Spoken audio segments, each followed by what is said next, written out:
अस्सलामुअलैकुम हुब्बे वतन पाकिस्तानियों।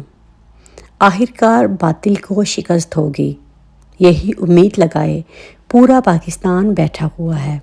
तकरीबन 3,336 घंटे, तकरीबन 4 माह बाद आखिरकार इमरान रियाज खान, जिनका जुर्म यही था कि उन्होंने हक सच में इमरान खान का साथ दिया और पाकिस्तानी कौम को उन हक़ाइक़ से आगाह किया जो कि 65 सालों से पाकिस्तानी कौम नहीं जानती थी।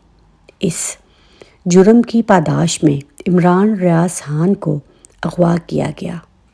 और दूसरा सितम देखिए कि अदलिया चुपचाप तमाशा बनी रही, वकील घड़ी घड़ी खेलते रहे और जजिस को यही यकीन दिलाते रहे कि अगले दिन पुलिस जो है वो इमरान रियाज खान को बाजियाब करवा लेगी। तो आखिरकार अब वो घड़ी आन पहुंची है।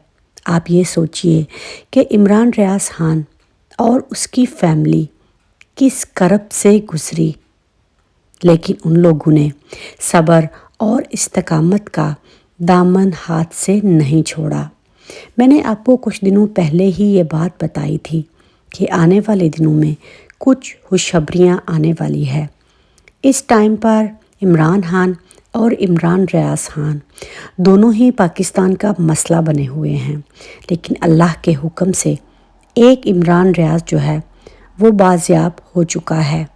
कल आपने ये भी देखा कि इमरान रियाज की बाजियाबी के साथ साथ सनम बलोच और दीगर कारकुनों की रिहाई का हुक्म जो है वो भी आने वाला है। और इंशाअल्लाह यही उम्मीद की जा रही है कि इमरान खान भी चंद हफ्तों में पाकिस्तानी कौम के साथ होंगे।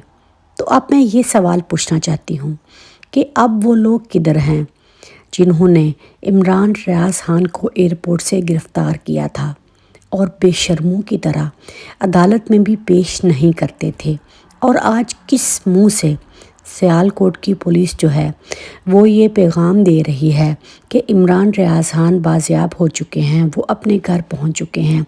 अब सवाल ये पैदा होता है कि इमरान रियाज खान को जिनके वालिद ने लाहौर हाई कोर्ट में पटिशन डाली थी, उनको अदालत में पेश क्यों नहीं किया गया था? आखिर पकड़ने वालों को क्या डर था? क्या पकड़ने वाले इस बात को एक नया मोड़ देना चाहते थे? क्या इमरान रियाज खान आने वाले दिनों में एक नया मौक़िफ़ अपनाएंगे? और इमरान रियाज खान पहली बार मंजर आम पर आ चुके हैं। उन्होंने अपने इंटरव्यू में क्या कहा? क्या वो फिर से हक़ाइक़ से पर्दा उठाएंगे?